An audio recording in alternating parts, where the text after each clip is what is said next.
Shalom मेरे प्रियो, स्वागत है आप सभी का परमेश्वर की जीवित हजूरी में। मेरे प्रियो, क्या आप जानते हैं आज बहुत से पति पत्नियों के बीच में लड़ाई झगड़ा क्यों होता है और उनकी छोटी सी लड़ाई डिवोर्स तक पहुंच जाती है और वो नहीं जान पाते कि असल में वजह क्या है। मेरे प्रियो, हम देखते हैं कि बहुत से मसीह भाई बहन मसीह में होने के बावजूद भी आज इस समस्या का सामना कर रहे हैं। उनके आपसी रिश्ते खराब हैं, वो एक दूसरे को देखना पसंद नहीं करते, यहाँ तक कि उनकी लड़ाई डिवोर्स तक पहुँच चुकी है। उनका जीवन नाश हो चुका है, उनका भविष्य खराब हो चुका है, उनके बच्चों की लाइफ खराब हो चुकी है, लेकिन वो असल में वजह नहीं जान पा रहे हैं। मेरे प्रियो, यदि आप भी अपने वैवाहिक जीवन को लेकर दुखी हैं, परेशान हैं, शायद आपकी भी पत्नी आपसे नाराज हो या आपसे लड़ाई झगड़ा करती हो, या आपके पति आपसे लड़ाई झगड़ा करते हो, नशा करते हो, आपको मारते हो, पीटते हो, आप परेशान हो चुके हैं और आप उन्हें छोड़ना चाहती हैं, तो मेरे प्रिय भाई बहनों, ये वचन आप ही लोगों के लिए है। आज हम परमेश्वर के दास अपोस्टल अंकुर नरूला जी के द्वारा खास मैसेज को सुनेंगे। क्या वजह है आज पति पत्नी की लड़ाई झगड़े का? क्या वजह है उनके डिवोर्स का? क्या वजह है कि उनकी प्रार्थनाएं नहीं सुनी जा रही? मेरे प्रियो, ये सब जानने के लिए वीडियो के अंत तक मेरे साथ बने रहें। आइए वीडियो को देखते हैं। आप जानते हैं बहुत सी फैमिलीज की प्रेयर्स परमेश्वर अनसुना कर रहा है, क्योंकि आपकी फैमिली में ऑर्डर नहीं है, आपकी फैमिली मैनेज्ड नहीं है। पतरस ने खास बोला, उसने कहा अपनी पत्नी का आदर करो जिससे कि तुम्हारी प्रार्थनाएं रुक ना जाएं। तुम्हारी प्रेयर क्या है? परमेश्वर मुझे हील कर, मुझे फाइनेंस ब्लेसिंग चाहिए, मुझे बेबी बॉय, मुझे बेबी गर्ल, मुझे ये चाहिए, मुझे। परमेश्वर कहता तुम्हारी प्रार्थनाएं हिंडर हो जाएंगी। अगर आप हिंडर शब्द को ग्रीक भाषा का 1581वां शब्द है, अगर आप उसको पढ़ेंगे तो उसमें लिखा है कट डाउन टू फ्रस्ट्रेट। कहता तुम्हारी प्रार्थनाएं कट कर दी जाएंगी और तुम फ्रस्ट्रेट रहोगे अपनी लाइफ से। तुम्हारी लाइफ में खिंचाहट रहेगी, हर टाइम तुम खिंचोगे, क्योंकि तुम्हारी प्रार्थनाएं रुकी गई हैं, क्योंकि तुमने परमेश्वर के बनाए गए ऑर्डर को फॉलो नहीं किया है। अब यहां पर लिखा है Therefore shall a man leave his father and his mother and shall cleave into his wife। लिखा क्लीव, इंग्लिश में लिखा क्लीव। क्लीव, क्लीव कहता, क्लीव को इब्रानी भाषा का 1692 शब्द है दबाक, जिसका मतलब पता क्या है? To cling. जैसे गीला कपड़ा होता है ना, और जब आपकी बॉडी में गीला कपड़ा पहनते हो आपकी बॉडी के साथ चिपक जाता है। कहता अपनी वाइफ के साथ जो तुम्हारा प्यार है वो क्लिंज होना चाहिए, यानी तुम्हारी वाइफ और तुम्हारे बीच में कोई व्यक्ति नहीं होना चाहिए। तेरी मां भी नहीं, तेरा बाप भी नहीं, तेरा भाई भी नहीं, तेरा परिवार भी नहीं। और ये रियल प्लान है परमेश्वर का। अब यहां पर क्या है? क्योंकि एक मां जिसका एक लौता बेटा है वो अपने बेटे से प्यार करती है। अब उसके पास इनसिक्योरिटी है कि वाइफ जो है वो मुझसे दूर ना कर दे, जबकि उसको ये पता होना चाहिए कि जिस दिन उसकी वाइफ उसकी लाइफ में आई, अब मां को खुद एक स्टेप पीछे रखना है और वाइफ को एक स्टेप आगे रखना है। पर नहीं, हमें उसे गाइड करना है। जब वचन कहता है कि क्लिंज टू योर वाइफ, गीला कपड़ा होता है ना, कहता है ऐसे रहना है। बट मां क्या समझा रही है, बाप क्या समझा रहा है, भाई क्या समझा रहा है? और जब तक आप दोनों का बॉन्ड, आप दोनों की लाइफ सबसे ज्यादा क्लोज नहीं होगी आपके माता और पिता दोनों से, तब तक आप रियल प्लान में प्रवेश नहीं करेंगे। बाइबल आपकी लाइफ में पूरी नहीं हो रही, आपकी प्रेयर्स फ्रस्ट्रेट रहेगी। होता ना, यार मैं प्रेयर कर रहा हूं, यार मैं फास्टिंग कर रहा हूं, यार मेरी लाइफ में काम क्यों नहीं हो रहा, मैं फ्रस्ट्रेट हो रहा हूं, ये मैं कर रहा हूं, मैं चाहता हूं, मैं सब कुछ सही कर रहा हूं, पर कुछ हो नहीं रहा है।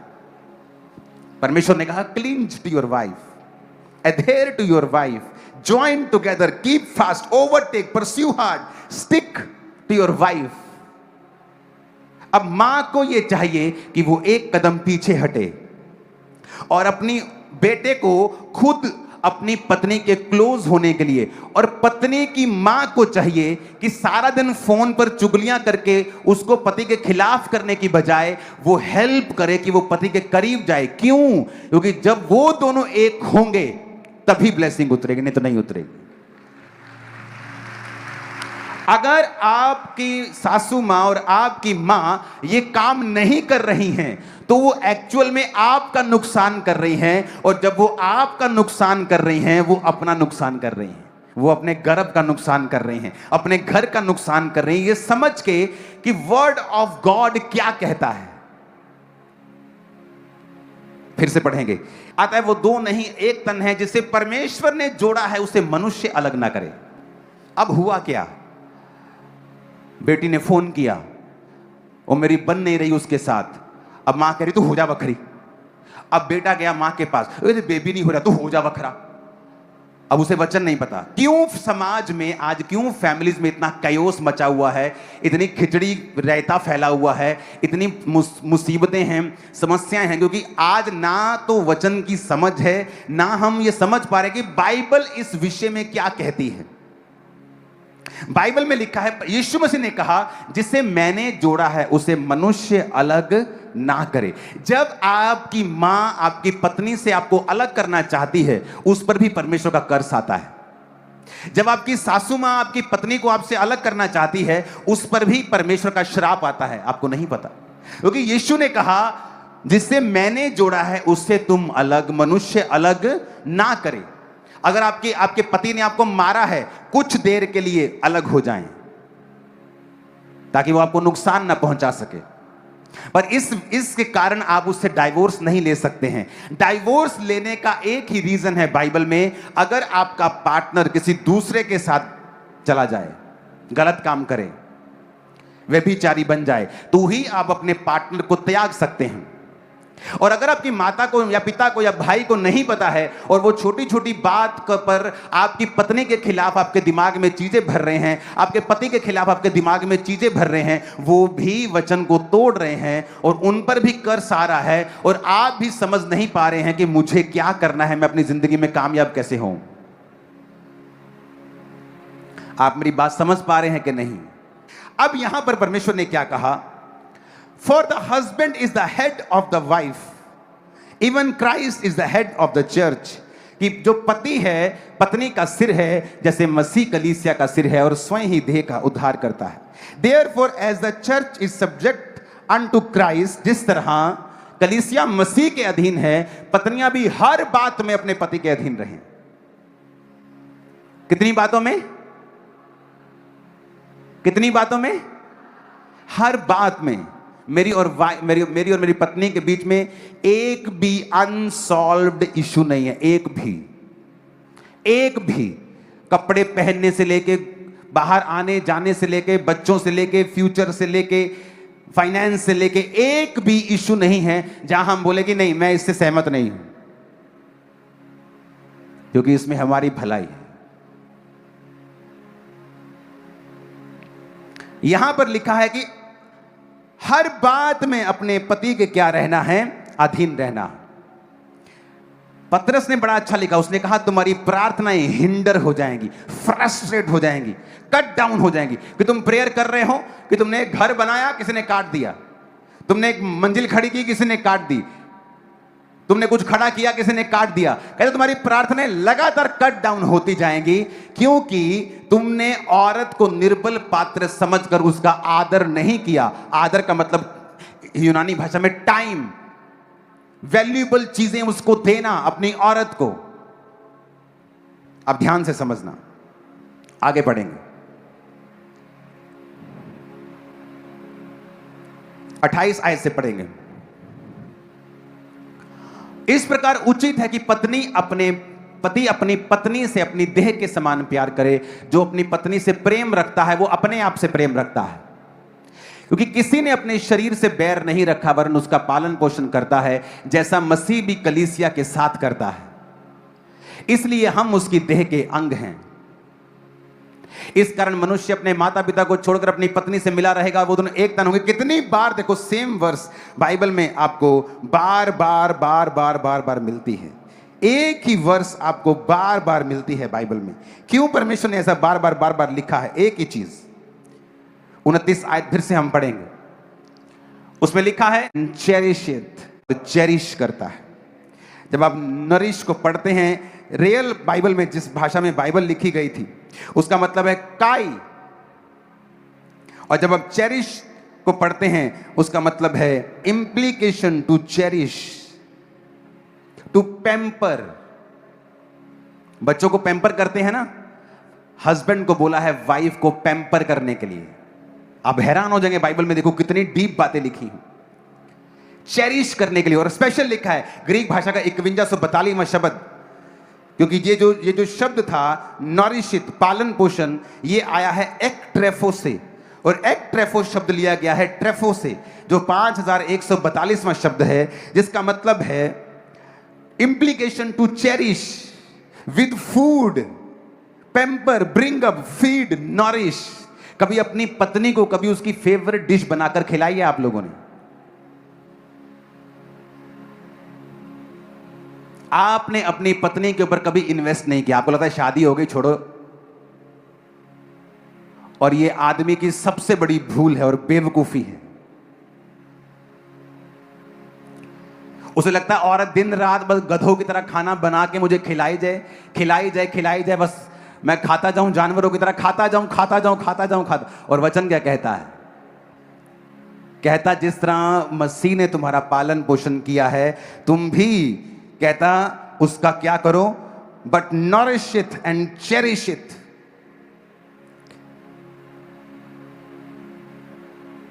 कहता इंप्लीकेशन टू चेरिश। ने कभी, अब मेरे हाथ की पसंद है, मैं कभी कभी उसको विद फूड एट, अपनी पत्नी से लव नहीं किया, with food etcetera, pamper, bring up, feed, nourish. आपने कभी अपनी पत्नी से लव नहीं किया, फाइट की है। मेरी वाइफ को बेस्ट चाय मेरे हाथ की पसंद है, मैं कभी कभी उसको बना के देता हूं। उसको जब फिर फेडअप हो जाती है वो स्टाफ की चाय से, मुझे बोलती है आप चाय बना के लेके आओ। फिर मैं जाता हूं, चाय बनाता हूं तसल्ली के साथ, अच्छे से बनाता हूं फिर मैं। हालेलुया। और उसको मालूम है मुझे किन बातों से नफरत है, किन बातों से मुझे ये चीज नहीं चाहिए, घर में ऐसा नहीं होना चाहिए, वो उन चीजों का ध्यान रखती है। एक मूर्ख औरत हमेशा अपने हस्बैंड को खिजाने वाले काम करेगी, और एक मूर्ख आदमी अपनी औरत को इग्नोर करेगा हमेशा। उसने, बाइबल कहती है, कहता टू पैम्पर योर वाइफ। जिस तरह बच्चों को पैम्पर नहीं करते हम, उस तरह से लिखा। देखो वचन में लिखा हुआ है, through the idea that is fatten, implication to cherish with food etcetera. मतलब कुल्फी खा के आओ, पैसा नहीं है तो जाओ। एटसेट्रा मतलब जो भी तुम्हारी वाइफ को पसंद है, उसे घूमना पसंद है, आप शाम को जाओ। अगर बाइक नहीं है, साइकिल है, साइकिल नहीं तो पैदल है, जाओ और 10 रुपए की कुल्फी खा के आओ, पैसा नहीं है तो जाओ। अपनी वाइफ को डिनर पे लेके जाओ, उसे खुद खाना, उसको बोलो आज तू नहीं बनाएगी, आज मैं बनाऊंगा, बच्चे बनाएंगे, आज तू बैठ, तेरे को खिलाते हैं मस्ती से। लेकिन कभी नहीं, क्योंकि वो ईगो है, मैन ईगो, आदमी का घमंड।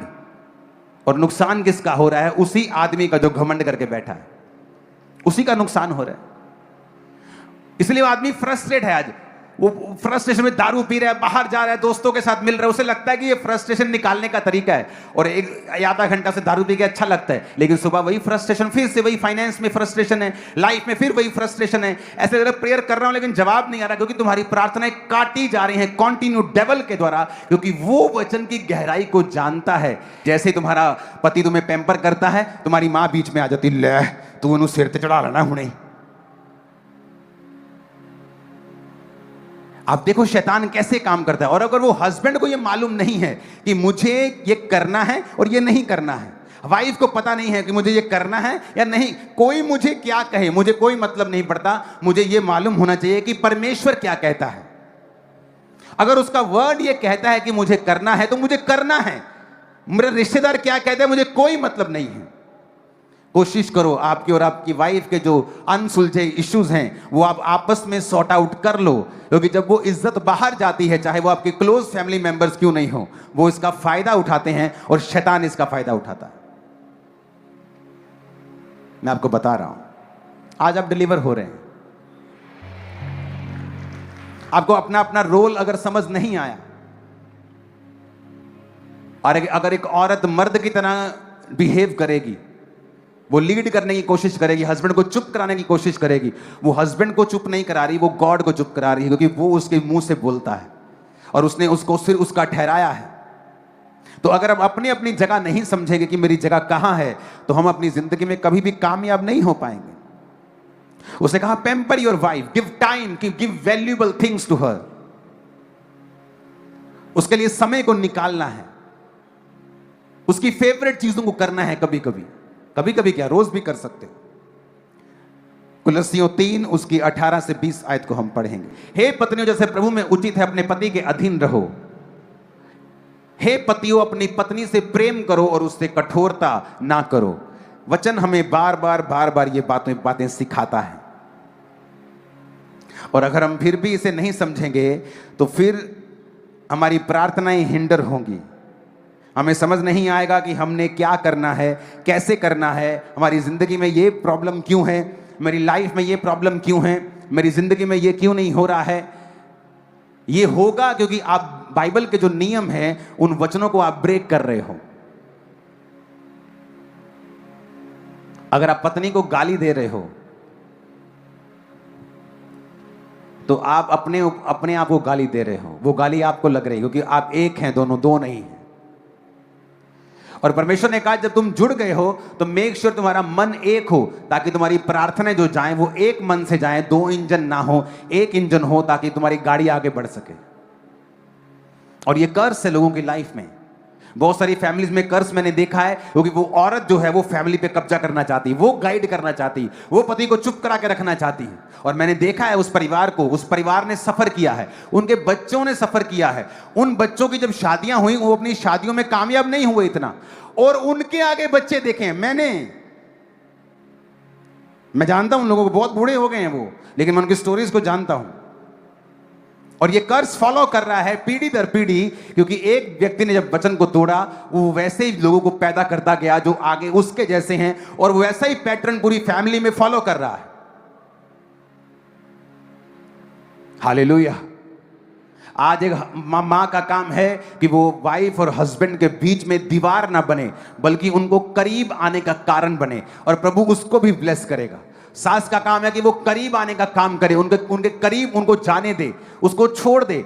वाइफ उसकी पत्नी को तंग ना करे, उसके घर को ब्रेक ना करे, वो हेल्प करे। क्योंकि जब आप हेल्प करेंगे, जो गॉड ने कहा है कि उनको अलग ना कर बल्कि उनको एक कर, तो गॉड की जो कृपा है वो तुम पे भी आएगी, क्योंकि वो देखेगा कि तुम भी उसके वचन को पूरा करने में उसकी हेल्प कर रहे हो, तुम भी उस वचन पे बिलीव करते हो जो बाइबल में लिखा हुआ है। हालेलुया। ऊंची आवाज में कहो हालेलुया।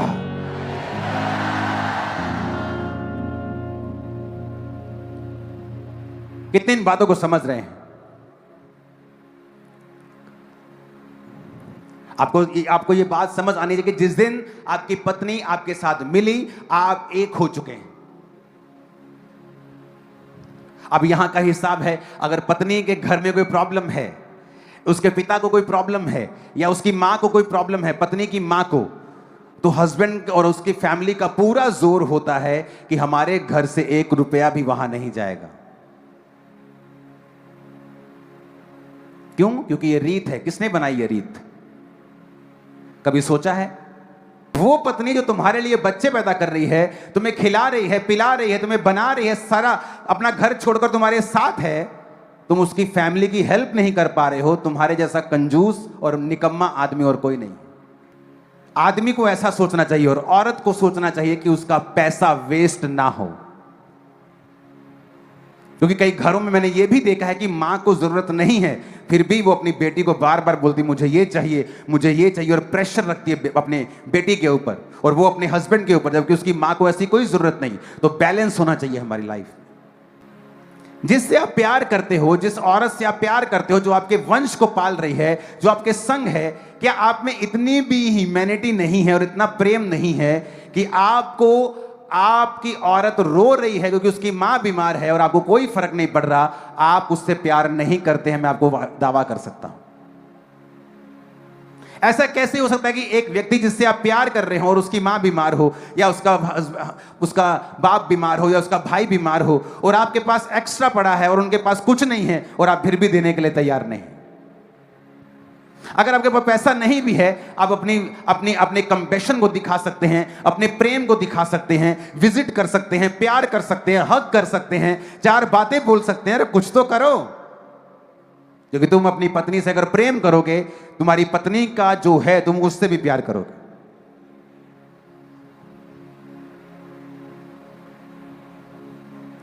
आज समझ आ रही है बातें कि नहीं आ रही? और ये रियल परफेक्ट लाइफ का सीक्रेट है जो मैं आपको दे रहा हूं। लेकिन आप हमारे परिवारों में क्या है? नहीं, वहां कुछ नहीं जाना चाहिए। क्यों? किसने कहा? ईश्वर ने आदम हवा को बनाया, किस जात के साथ बनाया था? कोई जात थी आदम और हवा की? आदम हवा के बच्चों से पूरी दुनिया फैली, कोई जात थी? कोई धर्म था? मैं क्रिश्चियन हूं, मैं ये हूं, मैं वो हूं। परमेश्वर ने कोई धर्म नहीं बनाया, उसने आदमी बनाया। आदमी के लिए बाइबल रखी कि ये तुम्हारे मैनुअल बुक है, ये रूल है, रेगुलेशंस हैं, इन्हें फॉलो करना, तुम्हारी जिंदगी सही रहेगी। लेकिन आज देखो, जहां जहां वचन टूट रहा है उन्हीं घरों में प्रॉब्लम्स हैं। आज फॉरेन में डाइवोर्स रेट ज्यादा क्यों है? क्योंकि पत्नियां अपने आप को कम नहीं समझना चाहती, और वही रीजन है डाइवोर्स का। पति जो है उसके अंदर एक खूबी है, वो परमेश्वर के अधीन रहकर सेवा करता है, और वाइफ उसके अधीन है जो सेवा उससे करवाता है।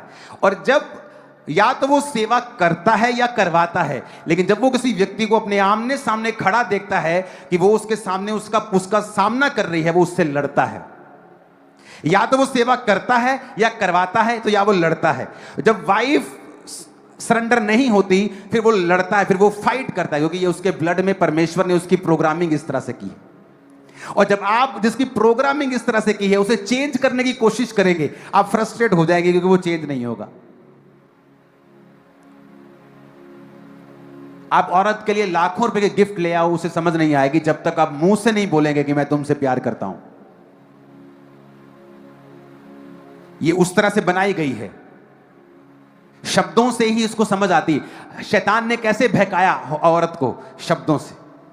उसे शब्दों से समझ आती, इसलिए औरत ज्यादा बातचीत करने में ज्यादा इंटरेस्टेड है। आदमी बैठेंगे बातचीत करने में कोई इंटरेस्टेड नहीं, इतना नहीं। और ठीक है, ठीक है, कितना ठीक है, ठीक है, ठीक। और वो कितना औरत बैठे, वो कितना तेरा सूट कितना, उसको सारा कुछ जानना है, क्योंकि वो बात करने में इंटरेस्टेड है। और हस्बैंड जब उससे बात करता है, उसे समझ आती है, अच्छा मेरा हस्बैंड मुझसे प्यार करता है। और जब आप इन बातों को नहीं समझते हैं, एक फैमिली ब्रेक होती है और शैतान उसका फायदा उठाता है।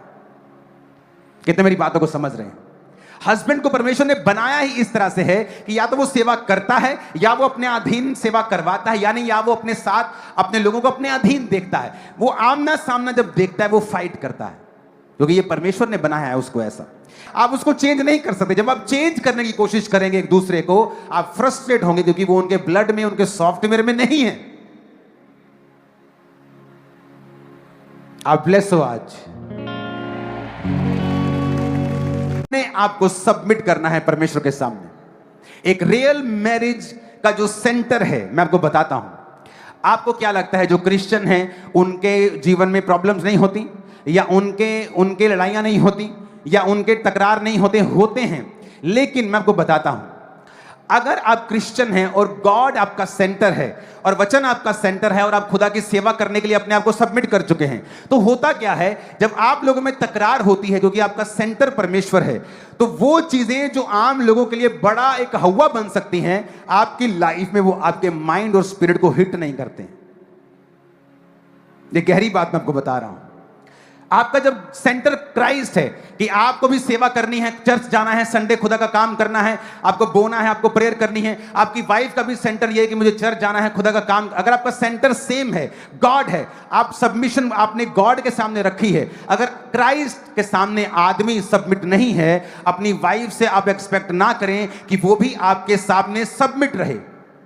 अगर आप खुदा के सामने अधीन नहीं हैं, आपकी वाइफ आपके सामने अधीन नहीं होगी, क्योंकि परमेश्वर आपको वही देगा जो आपने उसकी लाइफ में बोया है। ऊंची आवाज में हालेलुया कहो जरा। अगर आप अपने पति का ऑनर नहीं करती हैं, प्रभु आपको ब्लेस नहीं करेगा। आप बीमार होंगी, आप प्रार्थना करती रहेंगी, जवाब नहीं आएगा। आप मेडिसिन पे मेडिसिन खाती जाएंगी, भजन संहिता 51 और 91 पढ़ती जाएंगी और जवाब नहीं आएगा, क्योंकि उसका वचन पहले पूरा होगा तो जवाब आएगा। अपने हाथों को उठाओ, इस वचन को ध्यान से सुनना फिर से और इसे पूरा करना।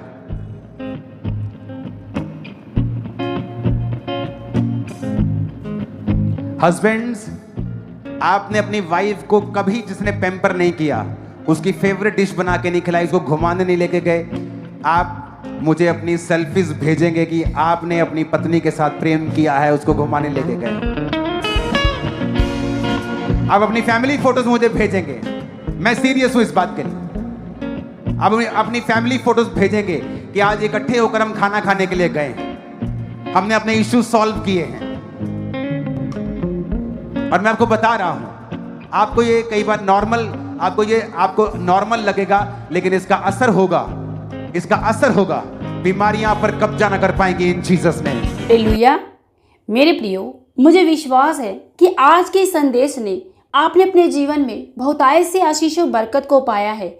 मेरे प्रियो, ये सच है कि बहुत से भाई बहन आज अपने वैवाहिक जीवन में इस बात का सामना कर रहे हैं, बहुत दुखी हैं, परेशान हैं, और वो प्रार्थना भी करते हैं, उपवास भी करते हैं, चर्च भी जाते हैं, वचन भी पढ़ते हैं, लेकिन इतना सब करने के बावजूद भी वो अपने वैवाहिक जीवन की इन छोटी छोटी बातों को अच्छे से फॉलो नहीं कर पाते, जिसकी वजह से उनका आज वैवाहिक जीवन अच्छा नहीं है।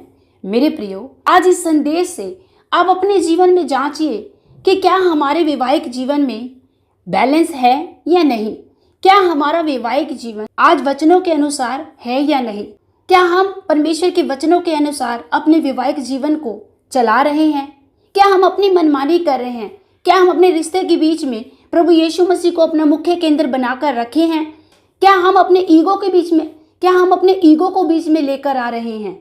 आज बहुत से मसीह भाई बहन अपने वैवाहिक जीवन के बीच में यीशु मसीह को नहीं, अपने ईगो को लेकर आते हैं, और ईगो बीच में आने के कारण आज उनका वैवाहिक जीवन अच्छा नहीं है। आज इस संदेश के द्वारा अपने जीवन को सुधारें। आज अपने जीवन में बैलेंस को लेकर आएं।